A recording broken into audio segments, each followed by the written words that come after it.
Hello team, welcome back. तो last की video में हमने कुछ चीज़ें कवर की थी, चलिए देख लेते हैं। हमने मॉड्यूल सीख लिया था। अब हमें बेसिक कमांड देखना है गो के। बेसिक कमांड मतलब क्या है, कुछ ऐसे इंपॉर्टेंट पॉइंट्स जो हमारा जानना ज़रूरी है, ठीक है, उसके बारे में प्रोसीड करेंगे। चलिए शुरू करते हैं।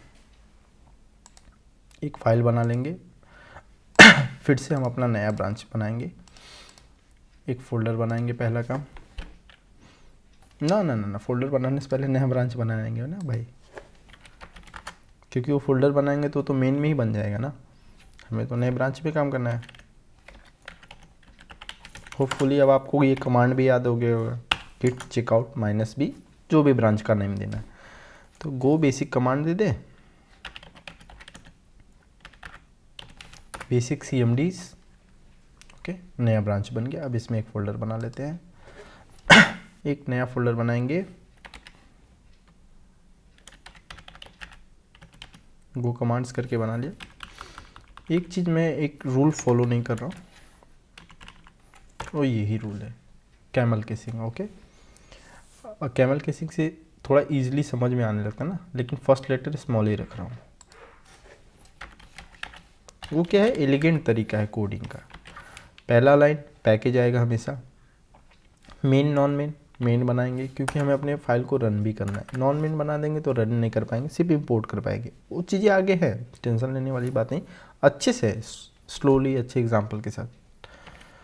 अपना अगला काम रहेगा फंक्शन बनाना। मेन क्यों, क्योंकि यहीं से अपना प्रोग्राम रन होना स्टार्ट होगा। एक सिंपल सी लाइन बनानी है, एक ही लाइन लिखना है, ज़्यादा कुछ नहीं। प्रिंट एल ले लिया। अच्छा, प्रिंट एफ भी होता है। प्रिंट एफ क्या होता है, प्रिंट एल ले लेते हैं, अगले में प्रिंट एफ लेंगे। हाँ ठीक है, टेंशन ना लो आप। प्रिंट एल में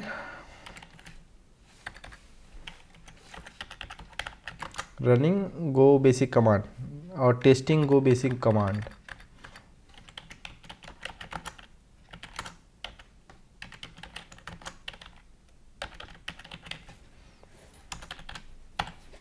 ठीक है, नए लाइन पे एल से मतलब होता है नया लाइन, और प्रिंट सिप यूज़ करता है तो सेम लाइन पे।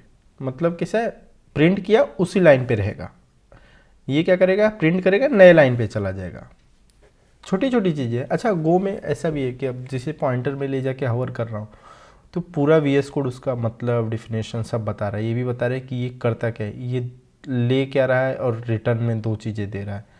रिटर्न बाद में देखेंगे, अभी सिंपल सा, कोई इतना कॉम्प्लेक्स करें। तो अब मैं क्या करूँगा, उस फोल्डर के अंदर जाऊँगा, गो cmds के अंदर आ गए, ls किया, मुझे मेरी फाइल दिख रही है।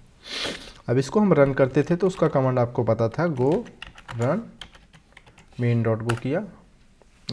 अच्छा, फाइल का नाम मेन डॉट गो की जगह मैं कुछ और देना चाहूँ तो दे दो ना भाई, कोई दिक्कत नहीं है, जब तक आपका पैकेज का नाम सही रहेगा उसमें दिक्कत नहीं। कौन पूरा बड़ा नाम दे दूंगा फिर उसको पूरा टाइप करो। और एक ऐसे भी समझ लो कि मेन डॉट गो देने का ये भी कारण है कि अपना एक एलिगेंट तरीका हो जाता है ना। एलिगेंट तरीका मतलब क्या है, हम ये फॉलो ही करते हैं, नहीं फॉलो करेंगे तो कोई काट नहीं लेगा हमें, लेकिन कहने का मतलब ये है कि सही से रखें तो अच्छा ही है। ठीक है, चलिए हमने कोड को रन किया, कमांड जनरेट हो का प्रिंट रन करने का किया, जनरेट हो गया, रन हो गया। अब दो और कमांड है गो के बहुत इंपॉर्टेंट, एक गो बिल्ड और एक गो इंस्टॉल। गो रन, गो बिल्ड, गो इंस्टॉल, आगे फाइल का नेम अटैच करते जाओ। गो बिल्ड क्या करता है, आपके कोड का बाइनरी जनरेट करता है। बाइनरी मतलब एग्जीक्यूटेबल फाइल। एग्जीक्यूटेबल फाइल मतलब जैसे हमने कोई सॉफ्टवेयर डाउनलोड किया, जब हमने गोलैंग ही डाउनलोड किया था,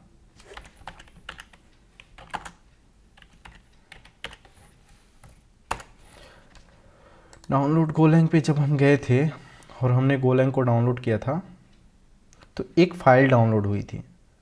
वो कैसी फ़ाइल थी, एक एप्लीकेशन था, उसको डबल क्लिक किया, इंस्टॉल किया, रन कर दिया। ठीक उसी तरह जब हम गो बिल्ड कमांड रन करते हैं तो वो मेन फाइल का एग्जीक्यूटेबल जनरेट कर देता है। एग्जीक्यूटेबल मतलब ऐसी फाइल जो इंस्टॉल होकर रन हो जाएगी। ठीक है, इंस्टॉल होगी, रन होगी, ऐसा कुछ। तो चलिए देखते हैं। गो बिल्ड, अगर मेन डॉट गो पास कर रहे हैं तो अच्छी बात है, नहीं कर रहे हैं तो भी जनरेट कर देगा। हाँ, इससे पहले आपको मॉड्यूल ज़रूर क्रिएट करना होता है। क्यों? क्योंकि क्या क्या लाइब्रेरी इस्तेमाल हुई ये सब चाहिए ना।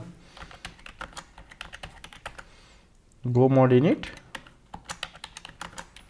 कोई थर्ड पार्टी लाइब्रेरी हमने यूज़ नहीं किया है और फिर भी हम गो मॉड टाइडी रन कर रहे थे, तो अपना गो मॉड सम जनरेट ही नहीं होगा। क्यों? क्योंकि कोई थर्ड पार्टी चाहिए ही नहीं था। सम तभी जनरेट होता है जब कोई थर्ड पार्टी की नीड हो।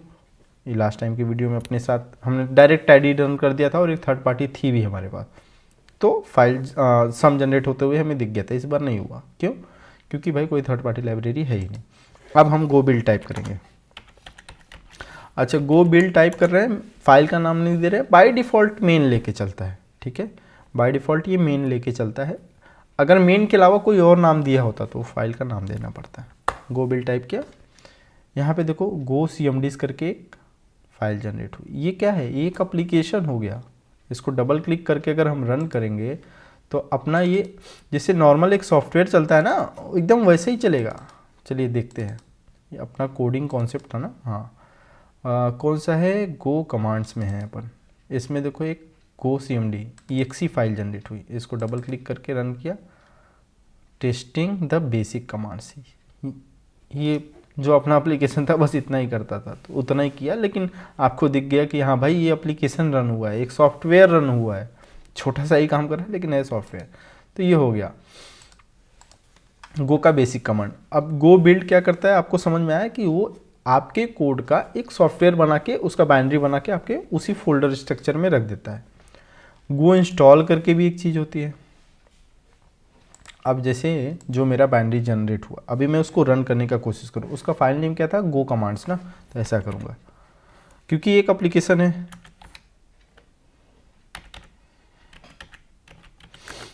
क्या बोला भाई? गो कमांड क्या है? मुझे क्या मालूम? ये तो बोल रहा है ना साफ साफ। क्यों? क्योंकि आप कहाँ पे हो, किस फोल्डर स्ट्रक्चर में हो, और गो कमांड किस फोल्डर में है। आप जहाँ पे हो उसकी डायरेक्टरी यूज़र विशाल सिंह है, और ये जहाँ पे जनरेट हुआ है उसकी डायरेक्टरी अगर मैं देखूँ, भाई यूज़र विशाल सिंह के अंदर गो है, उसके अंदर src गिटहब विशाल 29 कोडिंग, इतना अंदर आने के बाद वो फाइल है, तो कैसे डिटेक्ट करेंगे? तो एक और कमांड होता है गो इंस्टॉल करके। वो क्या काम करता है देखते हैं।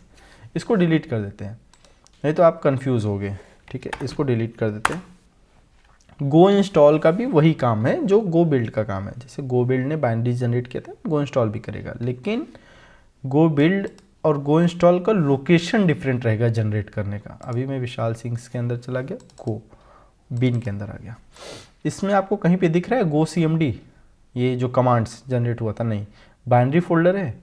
तो गो इंस्टॉल क्या करता है, जब भी हम गो इंस्टॉल को रन करते हैं तो जो बाइनरी जनरेट करेगा वो जनरेट करेगा और उसको उठा के यहाँ मूव कर देगा। यही उसका काम है। करके देखते हैं, चलिए करके देखते हैं। इससे करें क्योंकि आपके सामने ऐसा मूव होते हुए दिखेगा ना। cd go src git विशाल कोडिंग कॉन्सेप्ट है, उसके बाद क्या है? गो मॉड्यूल है ना, नहीं गो कमांड्स है, सॉरी ये थे अपन, वहीं पे आ गए जहाँ पे VS कोड में। अभी मैं इसमें यहाँ पे रन करूँगा गो इंस्टॉल, ये दिखा ना आपके सामने ऐसा लाइव जनरेट होता है। तो ये क्या हुआ, एक फाइल यहाँ पे जनरेट होकर के आ गई। अब मैं इसको एक्सेस करने की कोशिश करता हूँ कहीं से भी, कहीं से भी मतलब यहाँ से बाहर आ गया,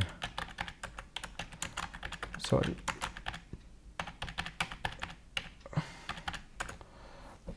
गो फोल्डर में हूँ, उससे भी बाहर आ जाते हैं ना भाई, यहीं पे थे।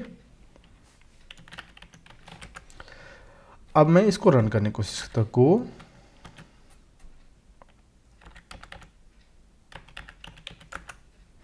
गो कमांड से रन हो गया, टेस्टिंग गो बेसिक कमांड। बिल्ड के केस में नहीं रन हुआ था।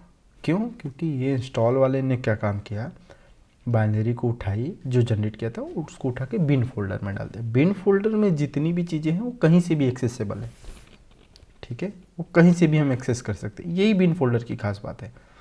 डायरेक्ट उस exe फाइल का नाम दो और वो रन हो जाएगा। इसको जब आप अपने एंड पे करोगे तो ये चलेगा कि नहीं चलेगा, इसकी मतलब मैं अभी गारंटी नहीं दे सकता, क्योंकि मुझे नहीं पता कि आपने इसका पाथ वेरिएबल करेक्टली सेटअप किया है कि नहीं किया है। तो लेकिन कैसा है, ऐसे आपको अकेला तो छोड़ूंगा नहीं, तो वो भी सिखाई देते हैं। देख लेते हैं कि आप क्या क्या चीज़ें फॉलो करेंगे जिससे आप भी ऐसा कुछ कर सकेंगे, ऐसा जादुई चीज़ जैसा। आप क्या करो, इको पाथ टाइप करो, डॉलर। जब इको पाथ टाइप करोगे तो आपको ये वाला लोकेशन जो है, ये वाला जो लोकेशन है वो इसमें दिखना चाहिए। ये देखो मेरे लास्ट पे दिख रहा है गो बिन तक का लोकेशन ना, यूज़र बिन, यूज़र विशाल सिंह गो बिन। आपके एंड पे अगर ऐसा है तो आप भी रन कर पाओगे, नहीं है तो नहीं रन कर पाओगे। यही बस एक समस्या है। तो नहीं है तो कैसे ऐड करें भाई, वो भी बता दिया जाए। तो मैं ऐड करता हूँ एक्सपोर्ट कमांड, ये कमांड रन करना पड़ेगा आपको। गो पाथ एज इट इज़ ऐसे ही रन कर दो, आपका जो भी गो इन्वायरमेंट वेरिएबल में पाथ है, गो एनबी जब टाइप किया था हमने तो वहाँ पे जो पाथ वेरिएबल था वहाँ से उठा लेगा ये और आगे बिन लगा के ऐड कर देगा। तो जब हम एक्सपोर्ट पे ऐसे आप इंटर प्रेस करोगे तो फिर उसके बाद फिर से आप अगर इको करोगे तो आपको दिख जाएगा कि आपके वहाँ पे ये ऐड हो गया है। ठीक है, फिर आप राइट अवे अपना गो CMD से रन करोगे तो आपको गो कमांड CMD आपको आउटपुट दिखेगा। मेरे एंड पे तो पहले से ऐड था तो इसलिए दिख गया था। अभी भी एक झोल है, एक छोटा सा झोल ये है कि ज्यों ही आप अपना टर्मिनल बंद करोगे और दोबारा ऑन करोगे, फिर आप गो CMD से रन करोगे, फिर वो नहीं चलेगा। फिर आप इको करोगे, देखोगे आपका पाथ फिर से गायब हो गया है। तो कैसा है, जब हम एक्सपोर्ट करके कमांड रन करके जब ऐड करते हैं इन्वायरमेंट वेरिएबल या पाथ वेरिएबल, तो वो परमानेंट ऐड नहीं होता। ठीक है, उसको आप करके देख लेना, होपफुली आप पहले से ही सेट करके रखे हो भाई, और हो सकता है ना किए हो तो उनके लिए है जो नहीं किए हैं। तो आप क्या करोगे, इसमें एक बैश करके होता है, मतलब बैश RC फाइल होता है, ZSH RC फाइल होता है। तो ऐसे कुछ फाइल होते हैं जो इन्वायरमेंट वेरिएबल को परमानेंट सेव करके रखते हैं। ठीक है, मैं क्या काम करूँगा, अपना ये ओपन कमांड फायर करूँगा। ये क्या करेगा, टेक्स्ट एडिटर में इस फाइल को ओपन कर देगा। अगर आपका बैश RC है तो ओपन बैश RC, दोनों कमांड रन करके देख लो। मेरा ZSH ये टर्मिनल टाइप होता है, ये फाइल ओपन होगा। जो कमांड हमने एक्सपोर्ट के लिए वहाँ रन किया था, बस उसी कमांड को यहाँ पे लाके पेस्ट कर देना है, सेव कर देना है और बंद कर देना है। सिंपल सा था। अब आप इको पाथ करोगे तो आपको आपका दिख जाएगा, वो परमानेंट रहेगा। अब टर्मिनल बंद हो चालू हो कोई फ़र्क नहीं पड़ता, हमेशा के लिए परमानेंट ऐड हो गया। इसको भी बंद कर दो और फिर इसको रन करके देखो। अब आप चला के देख लेना, आपको दिख जाएगा। तो ये था गो मॉड्यूल्स। गो मॉड्यूल्स में हम go command, basic command. Go command में हमने बिल्ड देख लिया, इंस्टॉल देख लिया और गो रन तो हम देख ही रहे। एक चीज़ और, आपने नोटिस किया कि भाई जो exe फाइल जनरेट हुई उस पर डबल क्लिक किया वो रन हो गया। तो हम आपको ये पता है ना कि जैसे आपका मैक सिस्टम है तो मैक का जो सॉफ्टवेयर है उसको क्या मैं विंडोज़ में ले जाके डबल क्लिक करूँगा तो रन होगा? नहीं होगा ना। तो हर सॉफ्टवेयर अपने खुद के ऑपरेटिंग सिस्टम के लिए बनता है। तो गो का जो बिल्ड और इंस्टॉल है वो इस प्रिंसिपल पे को मतलब काम करता है। कैसा काम करता है कि जब आप गो बिल्ड रन करोगे तो आपका जो ऑपरेटिंग सिस्टम चल रहा है बाय डिफ़ॉल्ट उसी के लिए exe जनरेट करता है। वो अभी आप, मैं जैसे मेरा मैक है तो इसके लिए, विंडोज़ के लिए तो उसने जनरेट नहीं किया, इसने तो मैक के लिए किया है।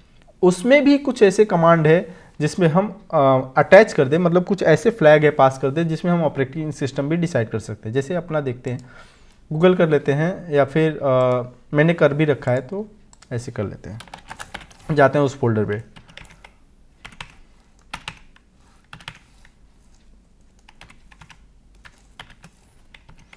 यहीं पे थे अपन, Ctrl+R। अच्छा, Ctrl+R प्रेस करते हैं तो हमें रिसेंट के या लास्ट के जितने भी कमांड रन हुए हैं वो मिल जाते हैं। कमांड R प्रेस करोगे, आपका मैक है, Ctrl+R ही प्रेस करोगे। हाँ, इसमें भी तो Ctrl+R होता है। हाँ ठीक है, Ctrl+R के पास मैं OS टाइप किया तो ये देखिए एक कमांड लास्ट टाइम मैंने रन किया था, विंडोज़ करके गो बिल्ड मेन डॉट गो। गो बिल्ड मेन डॉट गो तो कर रहा हूँ, लेकिन आगे मैंने बोल दिया कि भाई गो का ऑपरेटिंग सिस्टम रख दो विंडोज़, आर्किटेक्चर रख दो 64 बिट का। तो अभी जो गो बाइनरी जनरेट करेगा वो मैक के लिए नहीं रहेगा, वो स्पेशली विंडोज़ के लिए रहेगा। चलिए करके देखते हैं। तो अब ये जो जनरेट हुआ, ये फाइल अगर आप अपने दोस्त को शेयर करते हो, उसके पास विंडोज़ है, वो उस पर डबल क्लिक करेगा, वो डायरेक्ट रन हो जाएगा। चलिए देखते हैं कैसा जादू सा क्या हुआ, हुआ कुछ कि नहीं हुआ। SRC हैं, और उसके बाद गिटहब, विशाल, कोडिंग, को कमांड्स था ना, हाँ गो कमांड्स, .exe फाइल जनरेट हुई। कुछ ऐसा याद आ रहा है? मतलब विंडोज़ में .exe फाइल रहती थी, अगर यही उबुंटू होता है तो मैक में .dmg होती है, उबुंटू में .dep होता है। वैसे जादू ही है, और क्या, जादू कुछ नहीं है भाई, कमांड का खेल है। तो आपको समझ में आया होगा कि ऑपरेटिंग सिस्टम कैसे पास कर सकते हैं। गो बिल्ड बाइनरी जो जनरेट हुआ है, मतलब जो सॉफ्टवेयर हम जनरेट कर रहे हैं वो specific to operating system, by default जो ऑपरेटिंग सिस्टम है उसके लिए करता है। अलग से करना है तो भाई ये कमांड फायर कर दो, कर देगा। तो ये था एक और पॉइंट, इंपॉर्टेंट पॉइंट था। अब हम क्या करेंगे, अपने कोड को पुश करेंगे, और वीडियो काफ़ी लंबा हो जाएगा अगर ऐसे ही खींचते रहेंगे तो। अगले वीडियो में मिलेंगे। git commit -m अपना जो मैसेज है,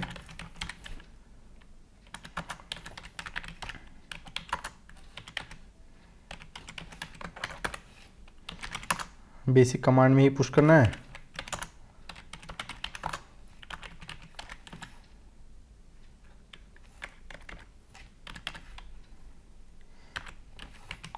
बेसिक CMDs में गया, इधर आएंगे अपने कोड पे,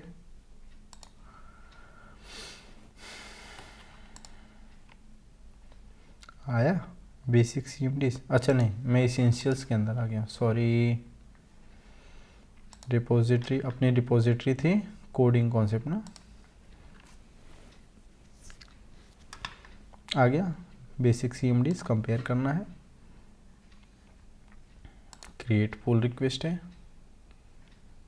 देखिए मज़ा तब आता है जब मैं आपको बता रहा हूँ उसी समय कोई एरर मेरे सामने भी आ जाए, तो उसको सॉल्व करो, फिर उसको आप देखो कि हाँ अच्छा एरर आता है, और जो मतलब सॉल्व करना है तो डिबग करने का तरीका क्या है। अभी तक आया नहीं, आएगा, आएगा तो मज़ा ही आएगा, आप भी देखोगे, अच्छा लगेगा कि कैसे अप्रोच करते हैं किसी एरर को, कैसे मतलब पीसफुली पढ़ना है कि भाई क्या एरर है। चलिए वीडियो लंबा नहीं करेंगे, गो CMDs आ गए यहाँ पे।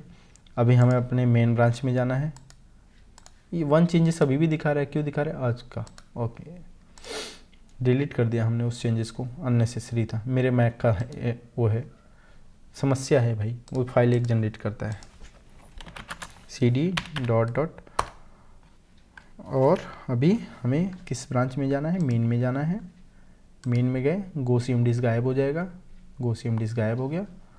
और अब गो CMD गायब हो गया तो हमें सर्वर से पुल लेना है।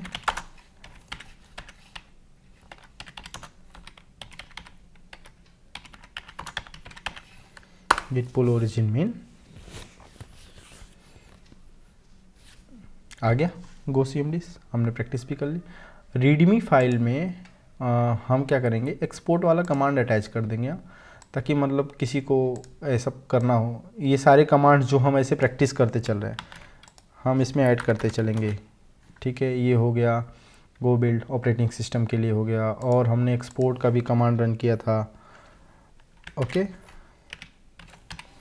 एक्सपोर्ट वाला पाथ वेरिएबल वाला ये भी ऐड कर लेंगे।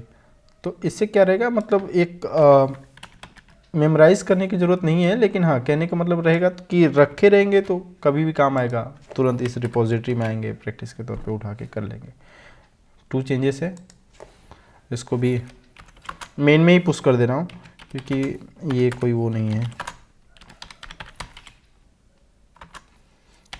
मैं कर रहा हूँ आलसियों के जैसा, तो आप भी मत करिएगा। आप चाहे तो एक नया कमांड ब्रांच ऐड करिएगा, रीडमी एडिंग बेसिक कमांड्स, और फिर उसको पुश करिएगा।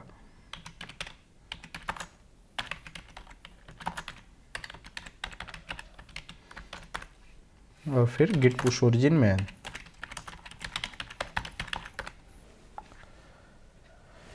गिट पुश ओरिजिन मेन गया। मेन में आपको रीडमी वहाँ पे भी दिख जाएगी, चेंजेस हो ही गया होगा, रीडमी फाइल में आ गया दोनों चीज़।